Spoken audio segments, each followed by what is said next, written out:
اعوذ باللہ من الشیطان الرجیم بسم اللہ الرحمن الرحیم۔ مولا کائنات حضرت امیر المومنین علی ابن ابی طالب علیہ السلام کے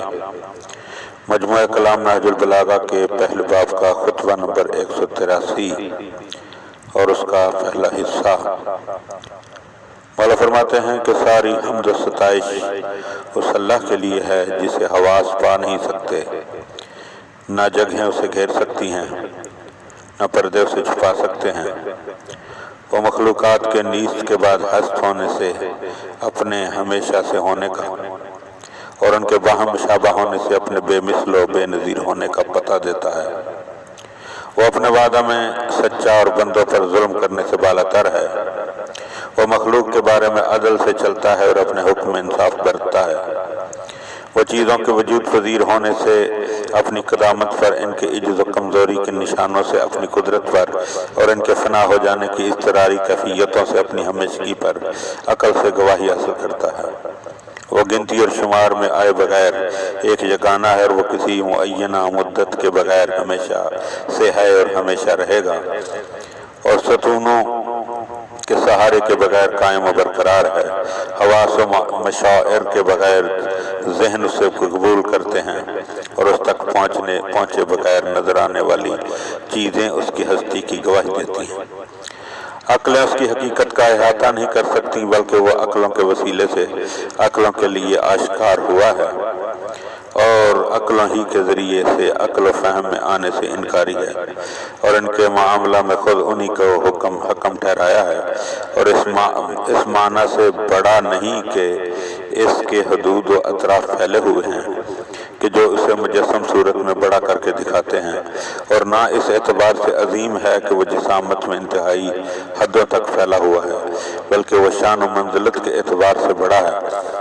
اور دبدبا و اقتدار کے لحاظ سے عظیم ہے۔ اور میں گواہی دیتا ہوں کہ محمد صلی اللہ علیہ وآلہ وسلم اس کے عبد اور برگزیدہ رسول اور پسندیدہ امین ہیں۔ خدا ان پر، ان کے اہل بیت پر رحمت فراواں نازل کرے۔ اللہ نے انہیں ناقابل انکار دلیلوں، واضح کامرانیوں اور راہ شریعت کی رہنمائیوں کے ساتھ بھیجا، چنانچہ آپ نے حق و باطل کو چھانٹ کر اس کا پیغام پہنچایا، راہ حق کو دکھا کر اس پر لوگوں کو لگایا، ہدایت کے نشان اور روشنی کے مینار قائم کیے، اسلام کی رسیوں اور ایمان کے بندھنوں کو مستحکم کیا۔ اسی خطبے کا ایک جز یہ ہے جس میں مختلف قسم کے جانوروں کی عجیب و غریب آفرینش کا ذکر فرمایا۔ اگر لوگ اس کی عظیم و شان قدرت اور بلند پایا نعمتوں میں غور و فکر کریں تو سیدھی راہ کی طرف پلٹ آئیں اور دوزخ کے عذاب سے خوف کھانے لگیں، لیکن دل بیمار اور بصیرتیں کھوئی ہوئی ہیں۔ کیا وہ لوگ ان چھوٹے چھوٹے جانوروں کو کہ جنہیں اس نے پیدا کیا ہے نہیں دیکھتے کہ کیوں کر ان کی آفرینش کو استحکام بخشا ہے،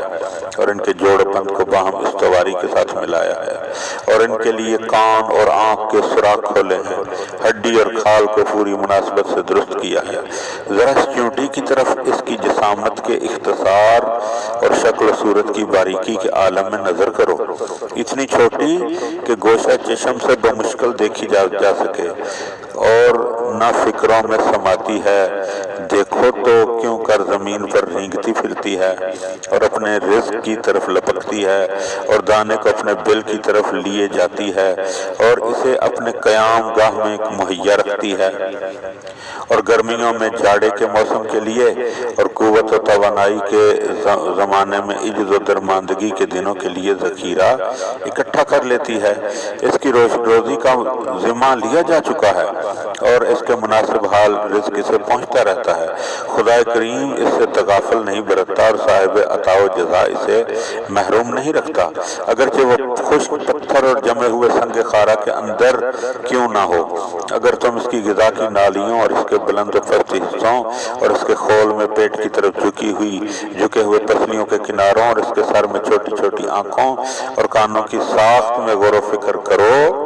گے تو اس کی آفرینش پر تمہیں تعجب ہوگا، اور اس کا وصف کرنے میں تمہیں تعب اٹھانا پڑے گا۔ بلند و برتر ہے وہ کہ جس نے اس کو اس کے پیروں پر کھڑا کیا ہے۔